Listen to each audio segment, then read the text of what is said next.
Hi, boys and girls. I thought it would be fun to read one more book today because tomorrow's a very special day. Do you know what it is? St. Patrick's Day. Don't forget to wear green tomorrow. The reason I wanted to read this book tonight is because it is called The Night Before St. Patrick's Day. Maybe you can listen to it for a bedtime story tonight. The Night Before St. Patrick's Day.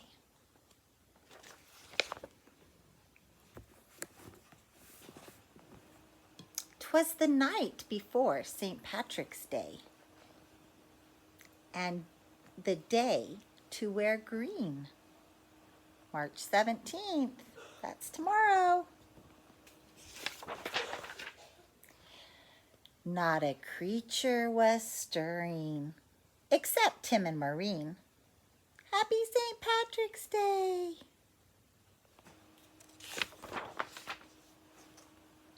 They decked out the den from ceiling to floor with streamers and rainbows and shamrocks galore.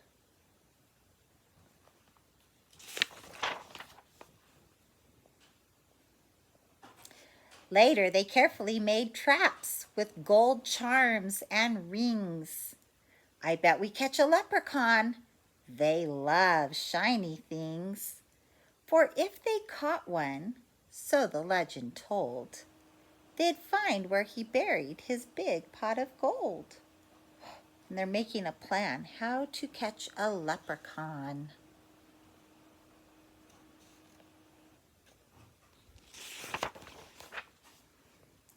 They set all the traps round the room with great care, in hopes a wee Irishman soon would be there.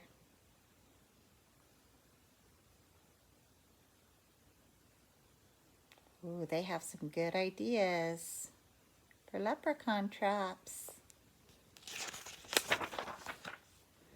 The children then nestled all snug in their beds, while visions of golden coins danced in their heads.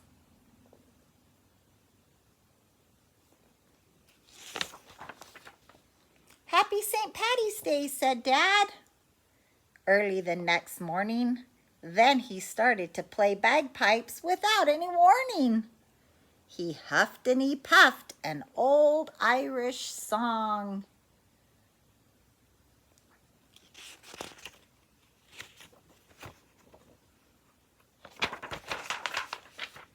Mom dished out green eggs and sang loudly along.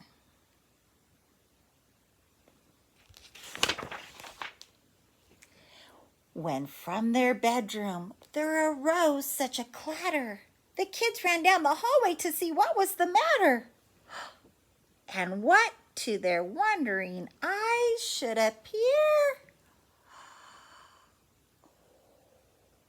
Oh my goodness, can you see him? Can you see him?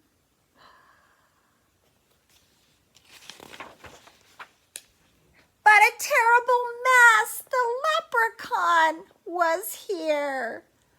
Oh no, that leprechaun was tricky. Be quiet, whispered Maureen. He's hiding somewhere. When we find him, remember we must hold his stare. For if you look away, if you so much as blink, leprechauns vanish quick as a wink.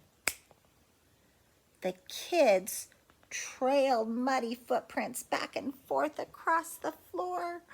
They were trying to find him. He's so little they needed to use a magnifying glass,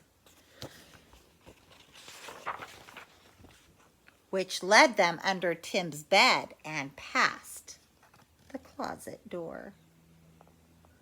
And then, inside a trap, they heard someone giggling. A real-life leprechaun! They both saw him wiggling.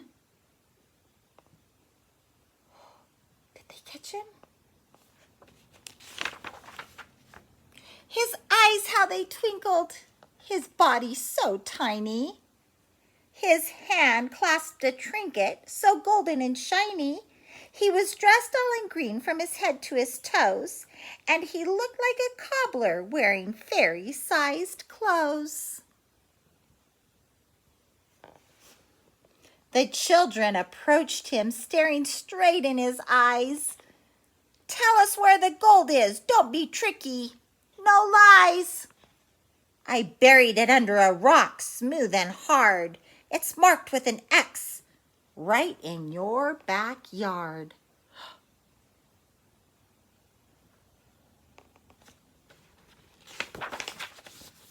But when the kids went outside with their shovel and pick, oh man, look at that. That tricky leprechaun. They instantly saw he had made a big trick.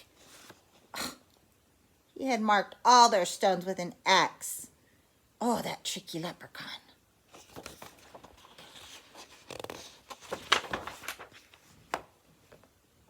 "Ha ha, I fooled you. It's time to disappear.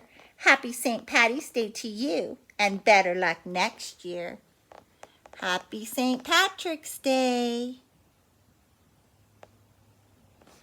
Did that story remind you of another story that we've heard before?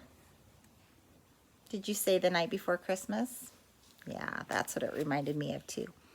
I hope that tomorrow you'll remember to wear something green, and maybe you can find some things around your house to build a leprechaun trap and trap that tricky leprechaun. Remember, if he stares at you in the eyes, then he has to tell you where the gold is. I hope you can find some leprechaun treasure tomorrow, and I'll see you in the morning.